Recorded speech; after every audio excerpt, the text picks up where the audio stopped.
Neurotech can be good and neurotech can be bad, and Professor Nita Farahany would like you to think about that. Let's play. How brilliant is it? Hi, Professor Farahany. I have actually read your article more times than any other in this issue. And for those of you that haven't read it, we're talking about Neurotech at Work in the March 2023 issue of Harvard Business Review. I actually have pages, multiple pages of notes on this one. I even did a YouTube short on it that I decided I was actually going to scrap in lieu of doing this full-length video. The reason is that when I've read an article that doesn't quite click for me, it can take a lot to figure out why that is. So having said that, let's get into this. Overall, I think I've got it boiled down to 4 main issues.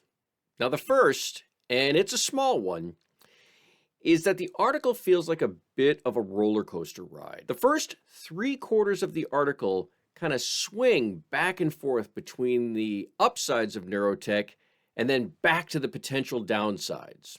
The second is that the issues you discuss seem to me like they relate to privacy as a whole, not just neurotech. And this is a little bit like what we ran into with the Smarter Robots review I just did in episode 3. And basically that I think what you're talking about here really applies to the wider realm of data privacy in general. The third issue, and this may be a little bit rough, but I think what we've got here is a 3-page article that was stretched into 5 pages. I mean, in some areas, there's just too much here. For example, do we really care what was on the train that crashed? Anybody that's reading Harvard Business Review knows train crash, bad. But my 4th issue is the biggest, and it gets to the heart of why I've always read Harvard Business Review.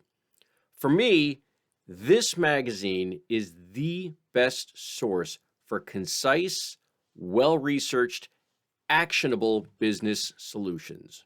By the way, this is the first one in my collection. It is the November-December of 1993, and I have all 256 issues since then. But anyhow, so after we've spent the first 3/4 or so of the article going through the ups and downs of neurotech, you offer the readers 5 generalized tips on what they can do, but they make this article lightly actionable at best. And again, all of these recommendations seem to me like they apply to data privacy in general, not just neurotech.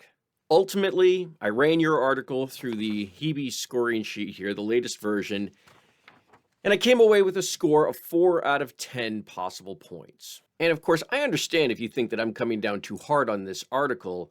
Needless to say, it's just a reflection of the lens through which I'm evaluating these.